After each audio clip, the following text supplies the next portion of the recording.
नमस्कार, सांकेतिक भाषा के इस विशेष बुलेटिन में आप सभी का स्वागत है। मैं हूं ऋतु वर्मा, मेरे साथ है मेरी सहयोगी बीना सिंह। खबरों की शुरुआत करेंगे, लेकिन सबसे पहले अभी तक की हेडलाइंस। संसद के मॉनसून सत्र के तीसरे दिन भी विपक्ष का हंगामा जारी। मणिपुर मुद्दे पर विपक्ष के हंगामे की वजह से संसद के दोनों सदनों की कार्यवाही दिन भर के लिए स्थगित। लोकसभा में केंद्रीय गृह मंत्री अमित शाह ने विपक्ष पर चर्चा नहीं करने के लगाए आरोप। राज्यसभा की कार्यवाही में बाधा पहुंचाने के लिए सभापति ने आम आदमी पार्टी के सांसद संजय सिंह को पूरे सत्र के लिए किया निलंबित। राष्ट्रपति द्रौपदी मुर्मू ने वर्ष 2022 के लिए राष्ट्रीय भूविज्ञान पुरस्कार प्रदान किए। भूविज्ञान के क्षेत्र में उत्कृष्टता, समर्पण और नवाचार की दिशा में महत्वपूर्ण योगदान देने वालों को किया गया सम्मानित।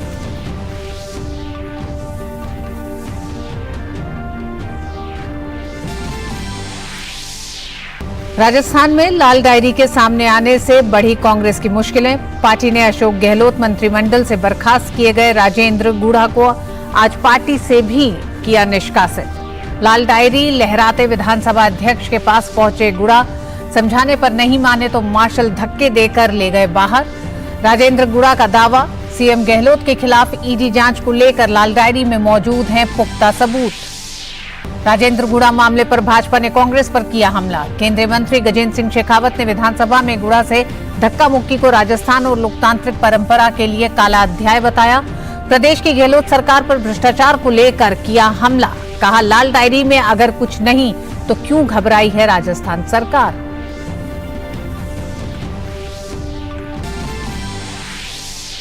आरआरटीएस परियोजना के लिए धन देने में असमर्थता व्यक्त करने पर सुप्रीम कोर्ट ने दिल्ली की केजरीवाल सरकार को लगाई फटकार। कोर्ट ने दिल्ली सरकार को आरआरटीएस के लिए 2 महीने में 415 करोड़ रुपए देने के दिए निर्देश। कहा, 3 सालों में केजरीवाल सरकार विज्ञापनों पर 1000 करोड़ रुपए खर्च कर सकती है तो बुनियादी ढांचा परियोजनाओं के लिए भी दे सकती है पैसा। सुप्रीम कोर्ट ने ज्ञानव्यापी परिसर के वैज्ञानिक सर्वे पर 26 जुलाई शाम 5 बजे तक के लिए लगाई अंतरिम रोक। सुप्रीम कोर्ट ने अंजुमन कमेटी से कहा, इलाहाबाद हाई कोर्ट का करे रुख।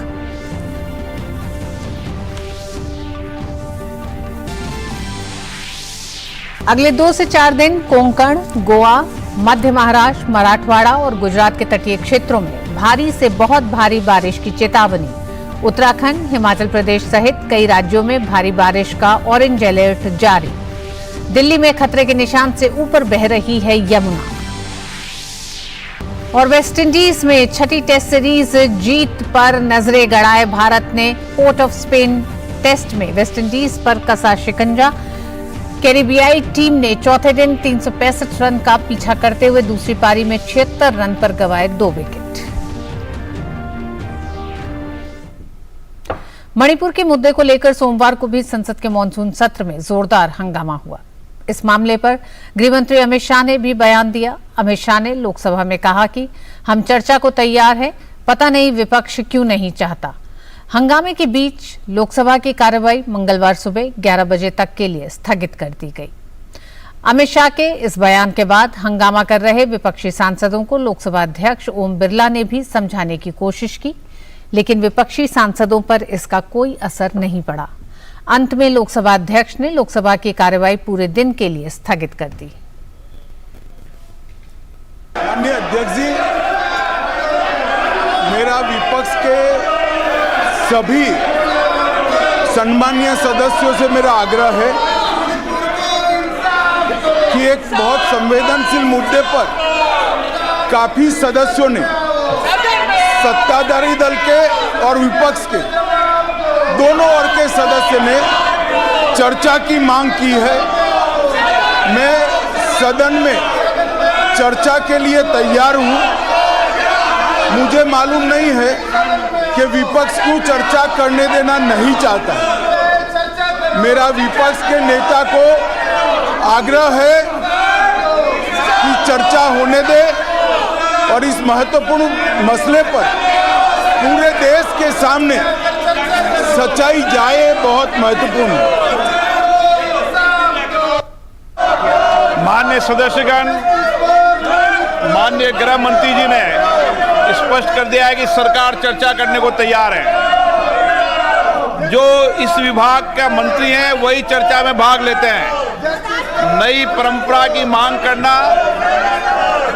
और सदन नियोजित तरीके से नहीं चलाना, ये देश और राष्ट्र के हित के लिए नहीं है। मैं माननीय सदस्यगणों से पुनः आग्रह करना चाहता हूं कि जिन विषयों, जिन मुद्दों पर आप चर्चा करना चाहते हैं, सरकार ने स्पष्ट कर दिया है, मुद्दों पर चर्चा कराएं, समाधान कराएं, ताकि हम सामूहिक चर्चा से एक बेहतर रास्ता निकालकर वहां की जनता की भलाई कर सकें। पुनः माननीय सदस्य आग्रह करूंगा अपनी अपनी सीट पर विराजें। सदन की कार्रवाई मंगलवार दिनांक 25 जुलाई 2023 को 11 बजे तक के लिए स्थगित की जाती है। उधर राज्यसभा की कार्यवाही में भी विपक्ष के हंगामे के कारण कई बार बाधा आई। ऊपरी सदन राज्यसभा में विपक्ष के हंगामे के चलते सदन की कार्यवाही पहले 12 बजे तक और बाद में दोपहर 2 बजे तक के लिए स्थगित कर दी गई। 2 बजे के बाद भी सदन में विपक्ष का हंगामा जारी रहा, जिसके बाद कार्यवाही को पूरे दिन के लिए स्थगित कर दिया गया। विपक्ष के विरोध के दौरान राज्यसभा सभापति ने आम आदमी पार्टी सांसद संजय सिंह को मॉनसून सत्र की शेष अवधि के लिए निलंबित कर दिया। राज्यसभा में प्रश्नकाल के दौरान संजय सिंह द्वारा सदन के वेल में आकर नारेबाजी और सभापति के साथ बहस करने के चलते सत्ता पक्ष के नेता सदन पीयूष गोयल ने उनके खिलाफ वर्तमान सत्र से निलंबित करने का प्रस्ताव रखा, जिसे सभापति ने सदन की अनुमति से संजय सिंह को वर्तमान मॉनसून सत्र से निलंबित कर दिया। माननीय सदस्य श्री संजय सिंह सदस्य को सदन की सेवा से निलंबित कर दिया गया है और मैंने उनसे सदन से हटने का आग्रह किया था। मेरी अपील के बावजूद सदस्य सदन से बाहर नहीं गए और सदन को 1 घंटे के लिए स्थगित करना पड़ा। अब जब सदन पुनः रीअसेंबल हुआ है, श्री संजय सिंह अपनी सीट पर अभी भी विद्यमान है। Rules of procedure and conduct of business in the council of states के अनुसार सदस्य को अपने निलंबन के तुरंत बाद सदन से हटना होता है, जिसका अनुपालन माननीय सदस्य ने अभी तक नहीं किया है। मैं एक बार फिर पुनः माननीय सदस्य से सदन से हटने का आग्रह करता हूं। कृपया सदन से बाहर जाएं और सदन को चलने दें। प्लीज माननीय संजय सिंह जी कृपया बाहर जाएं और सदन की कार्यवाही चलने दें। सदन की कार्यवाही मंगलवार दिनांक 25 जुलाई 2023 को पूर्वाह्न 11 बजे तक के लिए स्थगित की जाती है। केंद्रीय मंत्री और भाजपा नेता स्मृति ईरानी ने कहा है कि गृह मंत्रालय की ओर से मणिपुर में कानून व्यवस्था के संदर्भ में देश के गृह मंत्री दोनों सदनों में चर्चा के लिए तैयार हैं। हम अचंभित हैं कि विपक्ष मणिपुर पे चर्चा से भाग क्यों रहा है। देश के गृह मंत्री दोनों सदनों में चर्चा के लिए तैयार हैं। प्रश्न ये उठता है कि विपक्ष मणिपुर से संबंधित घटनाओं पर चर्चा करने की बजाय उस चर्चा से संबंधित मंत्री द्वारा चर्चा से क्यों भाग रही है। राष्ट्रपति द्रौपदी मुर्मू ने वर्ष 2022 के लिए राष्ट्रीय भूविज्ञान पुरस्कार प्रदान किए। कार्यक्रम में भाग लेते हुए राष्ट्रपति ने कहा कि भूविज्ञान के क्षेत्र में देश में महत्वपूर्ण प्रगति हुई है। राष्ट्रीय भूविज्ञान पुरस्कार खान मंत्रालय भारत सरकार द्वारा 1966 में शुरू किया गया। भूविज्ञान के क्षेत्र में सबसे पुराने और सबसे प्रतिष्ठित राष्ट्रीय पुरस्कारों में से एक है। वर्ष 2009 से पहले इन पुरस्कारों को राष्ट्रीय खनिज पुरस्कार कहा जाता था।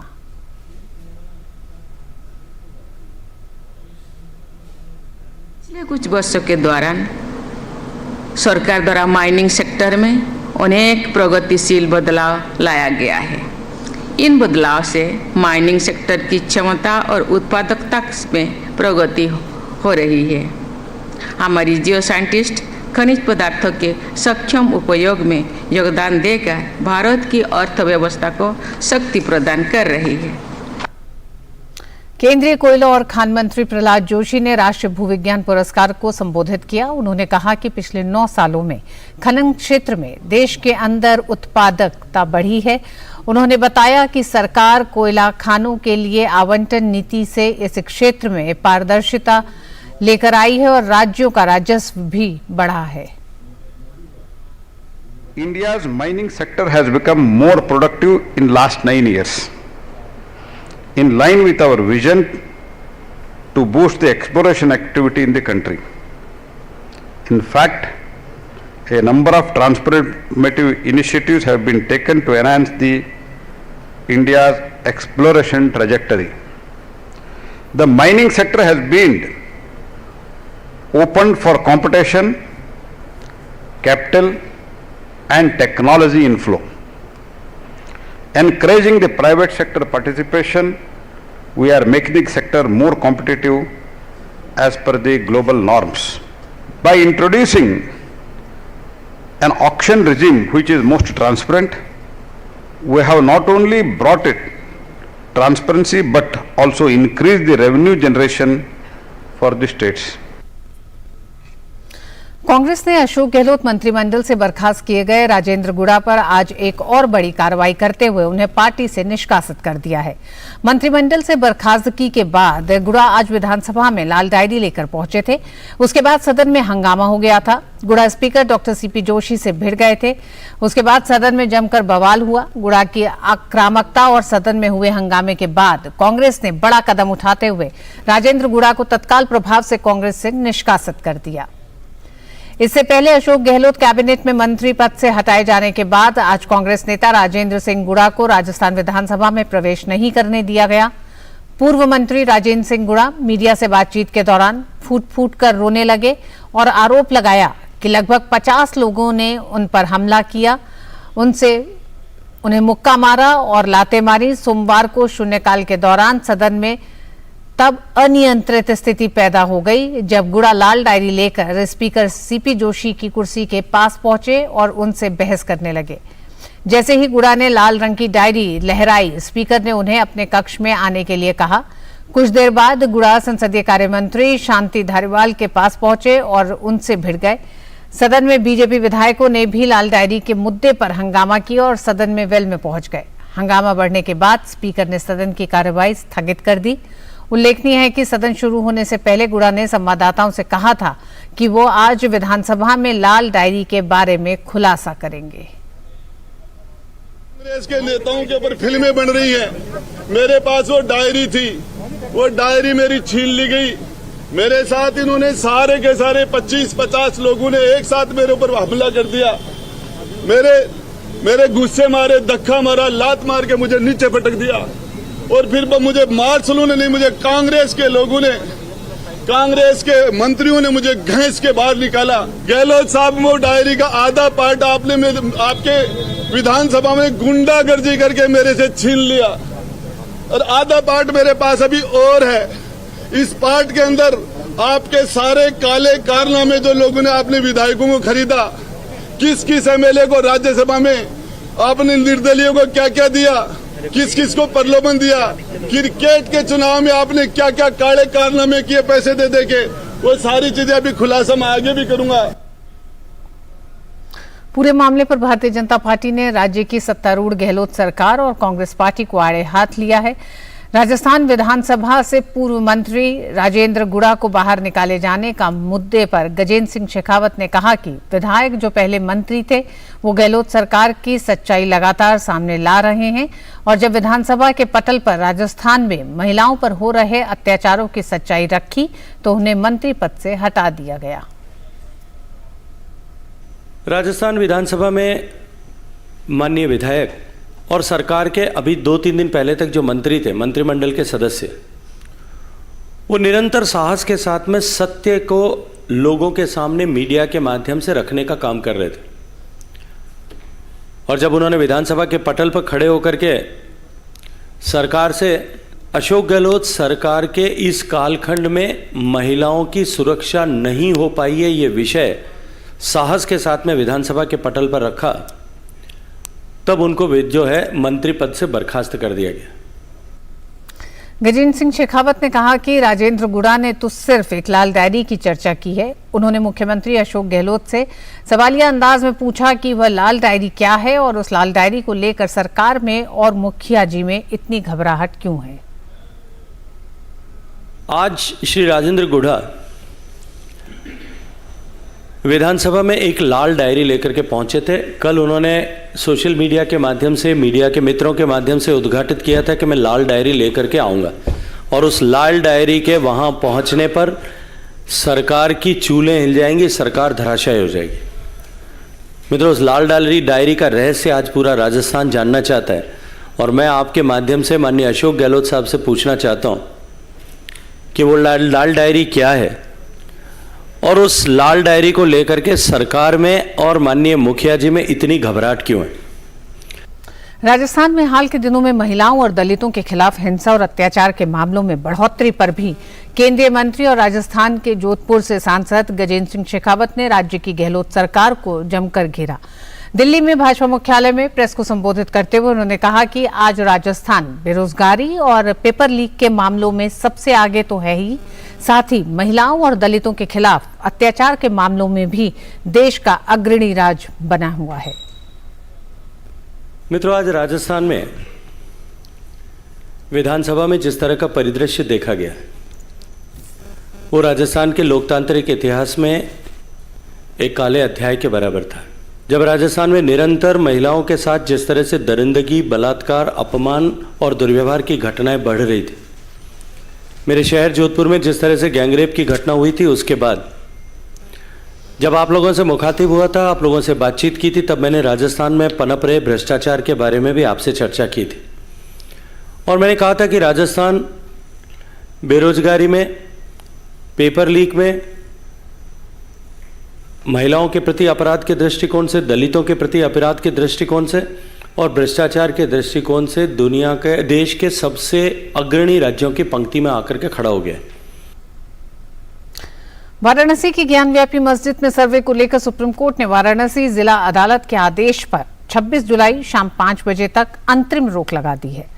मुख्य न्यायाधीश ने याचिकाकर्ता मुस्लिम पक्ष को इलाहाबाद हाई कोर्ट का रुख करने को कहा है। इससे पहले ज्ञानव्यापी मस्जिद का प्रबंधन देखने वाली अंजुमन कमेटी ने काशी विश्वनाथ मंदिर से सटे मस्जिद परिसर के सर्वेक्षण के लिए वाराणसी जिला अदालत के आदेश के खिलाफ सुप्रीम कोर्ट में याचिका दायर की थी। वहीं वाराणसी जिला कोर्ट के आदेश पर आज एएसआई की टीम सर्वे के लिए मस्जिद परिसर पहुंची थी। सुप्रीम कोर्ट में अंजुमन कमेटी की तरफ से कहा गया कि शुक्रवार को सर्वे का आदेश दिया गया, हमें अपील का मौका नहीं मिला और सर्वे शुरू हो गया। कमेटी के वकील ने कहा, आदेश में खुदाई लिखा है तो हमें अपील का मौका मिलना चाहिए। मुख्य न्यायाधीश ने सवाल किया कि सर्वे के दौरान खुदाई होगी तो सॉलिसिटर जनरल ने तुषार मेहता ने कोर्ट को बताया कि फिलहाल फोटोग्राफी, वीडियोग्राफी और नापने का काम चल रहा है। मेहता ने कोर्ट में कहा कि अगले 1 हफ्ते तक खुदाई नहीं होनी है। तुषार मेहता ने बताया कि सर्वे आधुनिक तकनीक से होगा, इसमें कोई नुकसान नहीं पहुंचेगा। हिंदू पक्ष की ओर से पेश हुए वरिष्ठ वकील श्याम दीवान ने भी बताया कि सर्वे में खुदाई नहीं होगी।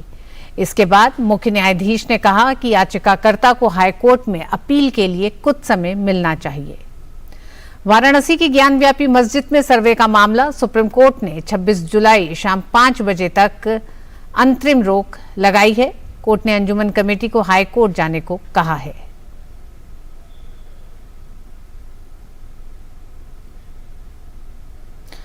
और पहली ऐतिहासिक मालगाड़ी आज दोपहर 12:20 पर मणिपुर के नोनी जिले के खोंगशोंग रेलवे स्टेशन पर पहुंची। आलू, प्याज, लहसुन और अन्य खाद्य उत्पादों जैसी आवश्यक वस्तुओं को ले जाने वाली 12 डिब्बों वाली मालगाड़ी को कल new Guwahati NF railway station पर हरी झंडी दिखाकर रवाना किया गया था। स्वागत समारोह में बोलते हुए मुख्यमंत्री N बीरेन सिंह ने पिछली सरकार की लुक ईस्ट पॉलिसी को एक्ट ईस्ट पॉलिसी में बदलने के लिए केंद्र सरकार को धन्यवाद दिया, जिससे सभी उत्तर पूर्वी राज्यों में रेलवे लाइनों को जोड़ने की सुविधा मिली। उन्होंने कहा कि मणिपुर में मालगाड़ी आने से आवश्यक वस्तुओं के परिवहन की बाधा कुछ हद तक कम हो जाएगी। सुप्रीम कोर्ट ने सोमवार को दिल्ली सरकार को 2 महीने के अंदर regional rapid transport system RRTS के लिए 415 करोड़ रुपए देने का निर्देश दिया है।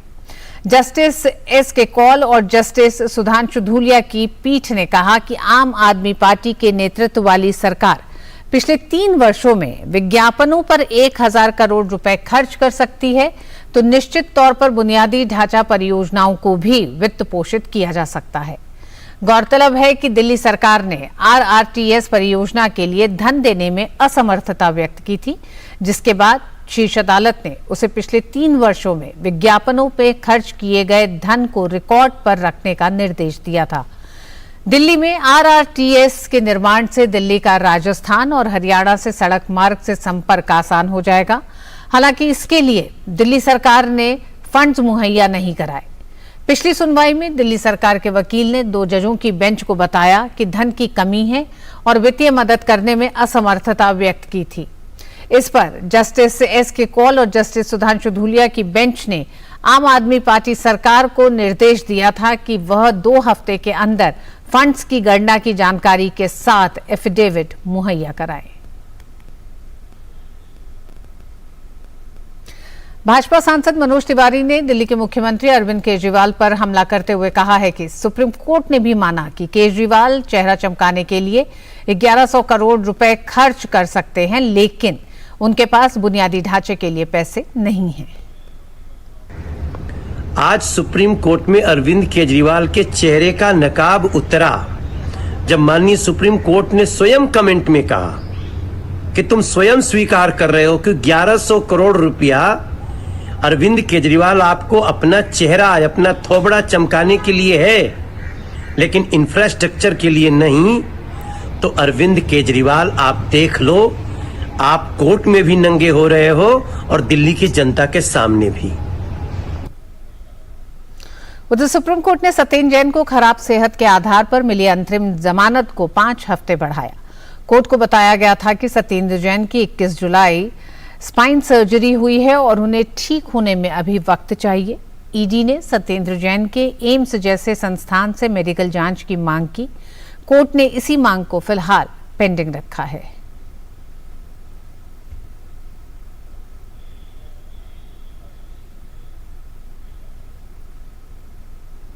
आपदा प्रबंधन और आपदा जोखिम न्यूनीकरण को लेकर चेन्नई में एक प्रदर्शनी का आयोजन किया गया, जिसका विषय हालिया बिपरजॉय तूफान पर आधारित रहा। इस मौके पर राष्ट्रीय आपदा प्रबंधन संस्थान के कार्यकारी निदेशक राजेंद्र रत्नू से खास बातचीत में बताया कि कैसे बिपरजॉय से भारत की तैयारियों और तत्परता ने पूरी दुनिया के लिए एक मिसाल कायम की है। ये विपुल जॉय को जो सब्जेक्ट बनाया गया है कि क्या कारण था इसको सब्जेक्ट लेने का? प्राकृतिक हैजार्ड्स को हम नहीं रोक सकते, लेकिन उन्हें एक डिजास्टर बनने से रोकना सारे देश का और सभी का एक उद्देश्य रहता है।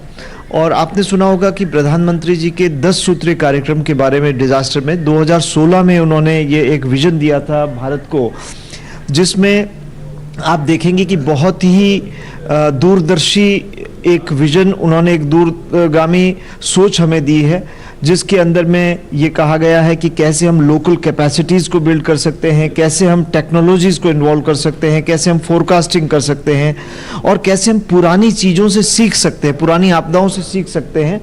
और इसी तरह से हम किस तरह से ग्रेटर इंटरनेशनल कोऑपरेशन भी ला सकते हैं और इसी तरह से हम किस तरह से डिजास्टर रिस्क रेजिलियंस को हमारे जो आपदा प्रबंधन ही नहीं बल्कि उसके बाहर जो दूसरे हमारे विकास की संरचना है उसके अंदर कैसे शामिल कर सकते हैं। बिपरजॉय साइक्लोन में गुजरात सरकार ने, भारत सरकार ने, समुदाय ने, जनप्रतिनिधियों ने, सब ने एक टीम की तरह काम करके और ये साबित कर दिया कि कितनी भी बड़ी आपदा होते हुए भी एक भी जान की हानि नहीं हुई।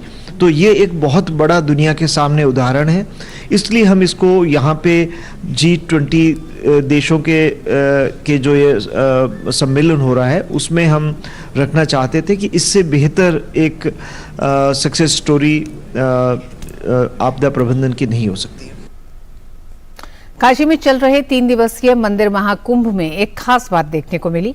यहां युवाओं को जोड़ने के लिए युवाओं को ही आमंत्रित किया गया है जो सोशल मीडिया पर एक्टिव हैं। ये अपने अनुभव लोगों से साझा कर सोशल मीडिया पर शेयर करेंगे। मंदिरों की व्यवस्था देखने वाले, मंदिरों के पुजारी, और सबसे बड़ी बात है कि सोशल मीडिया जो आज रीढ़ हो गई है प्रचार प्रसार की, जानकारी की, उससे जुड़े हुए लोग भी यहाँ पे आए हुए हैं।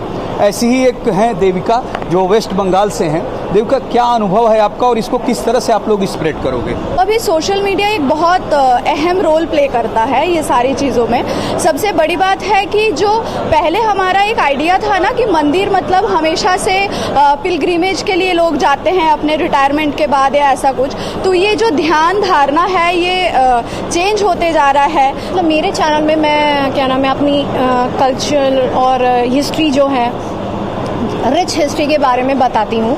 और यहाँ आना मेरे लिए उतना ही बेनिफिट रहा है क्योंकि यहाँ पे बेसिकली उन्हीं सारी चीज़ों के बारे में बात की जा रही जो मुद्दे हम उठाते हैं और जो मुद्दे हमें उठाने चाहिए। हम लोग इंस्टा पे पोस्ट करते हैं, ट्विटर पे भी पोस्ट करते हैं, तो यहाँ पे जो कुछ भी प्रोग्राम्स हो रहे हैं हम सबको एक कोलैब मीन्स ऐसे कलेक्ट करके छोटे छोटे पार्ट्स में स्प्रेड करेंगे जो सारे यहाँ पे जो मुद्दे उठा रहे हैं, टेम्पल क्लीनिंग के बारे में या फिर इंफ्रास्ट्रक्चर के बारे में, तो हम लोग सब वो स्प्रेड करेंगे यूथ को कि ऐसे ऐसे टेम्पल्स क्लीन करते जाइए, प्लास्टिक वेस्ट मत फैलाइए। इन्फ्लुएंसर से ज़्यादा मैं एक इतिहास का छात्र हूँ, तो काशी का महत्व तो हम इतिहास में सब जानते हैं। जब बात मंदिरों की होती है तो मंदिर अपने आप में एक अजायब घर है। इस इवेंट की थीम है मैनेजमेंट। आज की डेट में मंदिरों का सबसे ज़रूरी काम है मैनेजमेंट, सिक्योरिटी से लेकर के अपग्रेडेशन, आर्कियोलॉजी से लेकर के और एक पुरातत्वता से लेकर सब कुछ। तो इस इवेंट के थ्रू हमने अपग्रेडेशन, इवेंट मैनेजमेंट, मंदिरों में आने वाले श्रद्धालुओं को कोई परेशानी नहीं हो, बहुत सी चीज़ें सीखी। सोशल मीडिया के थ्रू ही यहाँ से जुड़ना हुआ और मुझे लगता है कि वो सबसे अच्छा टूल है अगर हमें यूथ को एड्रेस करना है। तो हम जैसे लोगों के माध्यम से हम लोग कोशिश करते हैं कि यहाँ पे जो भी हम एक्सपीरियंस कर रहे हैं, जो भी टेम्पल से कनेक्ट कर रहे हैं, जो भी हमारा कल्चरल हेरिटेज है जिसको हम प्रिजर्व करने की कोशिश कर रहे हैं, वो हम अपने स्टोरीज़ के थ्रू, राइटअप्स के थ्रू, वीडियोज़ के थ्रू प्रोपोगेट करें ताकि जो भी हमारा यूथ है जो हमें फॉलो करता है, देखता है, वो हम लोग को फॉलो करे। जो मंदिरों में हमारे संस्कार के खजाने दबे हुए हैं, जो लोगों के सामने नहीं आए हैं, जब इन युवाओं के पास, इन युवाओं के माध्यम से, सोशल मीडिया के माध्यम से पहुंचेगा तो निश्चित रूप से मंदिर की जो महाकुंभ की सोच है ये युवाओं में फैलेगी, अपनी अगली पीढ़ी तक जाएगी। Doctor Harkesh Bahadur Singh, DD news, Varanasi. तो आप देख रहे थे काशी में जारी है 3 दिवसीय मंदिर महाकुंभ। सांकेतिक भाषा के इस बुलेटिन में बस इतना ही। हमें दीजिए अनुमति। नमस्कार।